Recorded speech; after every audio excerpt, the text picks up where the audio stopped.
Hi, today we're going to be talking about when you're dreading having the stepchildren round. It's not easy. What to do?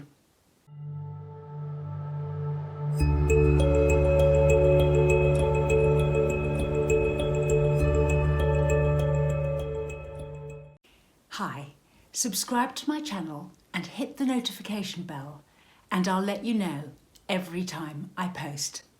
Today we're going to be talking about what to do if you dread the stepchildren coming around.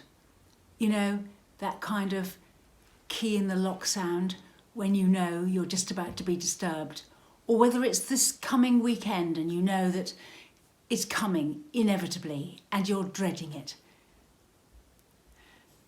My heart really goes out to you because it is a disturbance. It is a huge disturbance to your life. You know, you've got the ways you do things and everything set up. You have children of your own, and suddenly all of that needs to be disturbed while other people move in and treat the place like their home for the duration of their stay. You dread it. It creates a kind of sickness in your stomach. It feels as though you have to take anti-rejection pills every day just to be able to cope. You feel as though there's a cuckoo in the nest. Somebody that doesn't belong is here, and you fight that feeling you have inside you, thinking that you shouldn't be feeling that, but you do. So you think, I can change, I can get over it, but it's so difficult to do. You know, it is tough. It is tough. It's one of those things that when you become a stepfamily, you don't expect is going to be too much of a problem, but it often is. What can I say to you? It's a really gut reaction, and it's also really tough on a practical level. The kinds of things that you can do to solve this, and when I say solve it, it probably isn't going to get completely solved, but it can become manageable, is to work on making things more agreeable.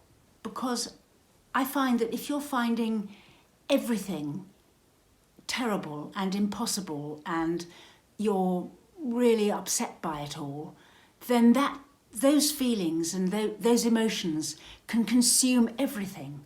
So your whole weekend is ruined. You can't bear the thought of this weekend because they're coming.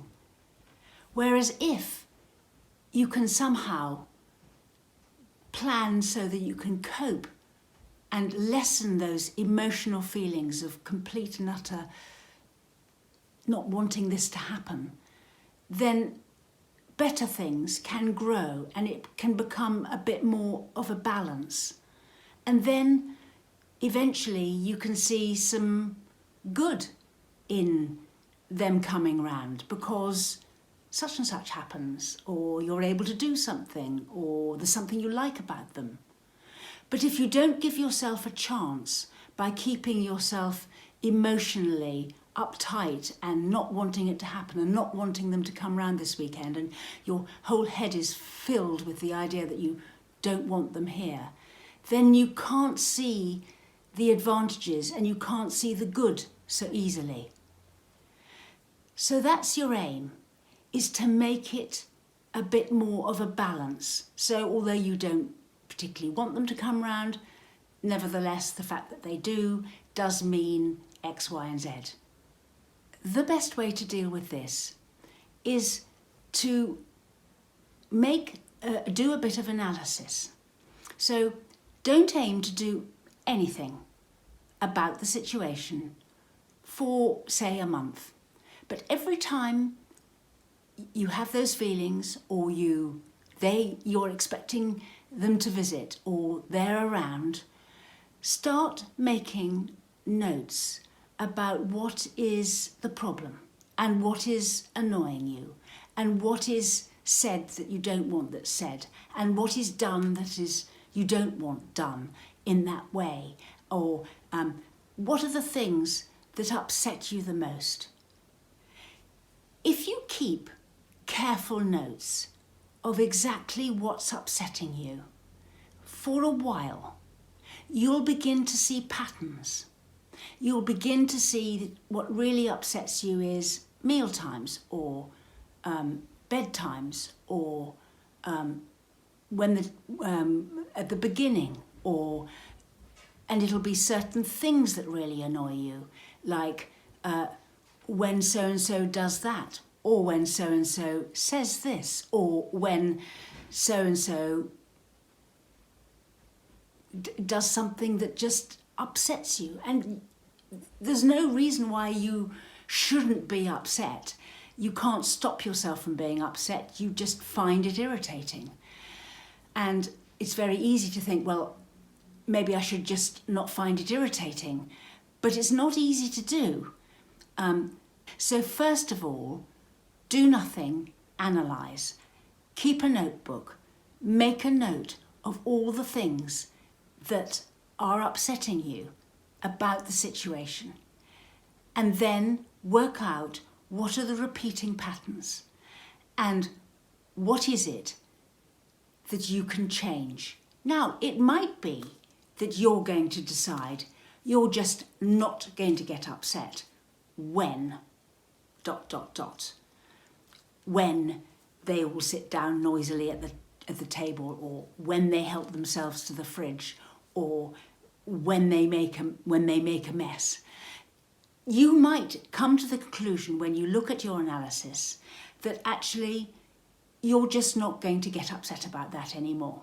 Or you might consider that it's worth talking about it and changing the routine, organising the physical space so that it doesn't happen like that people don't sit there or do this or whatever, change where the television is or the way that the computers are organised.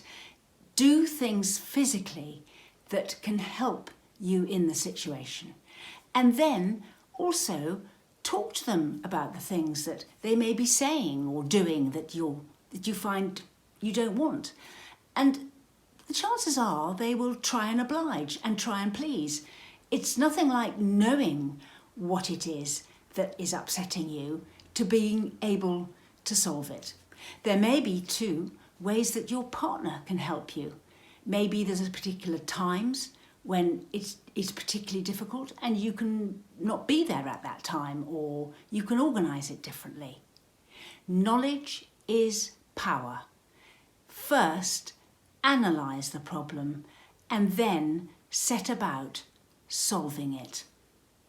It can be done and things can get better.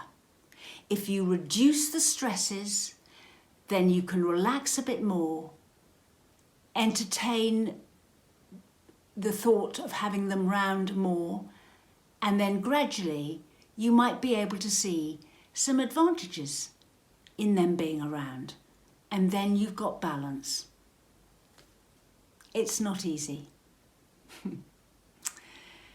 We run workshops, sessions, an email response service. We write booklets, and links to my website and the social media is in the description box below.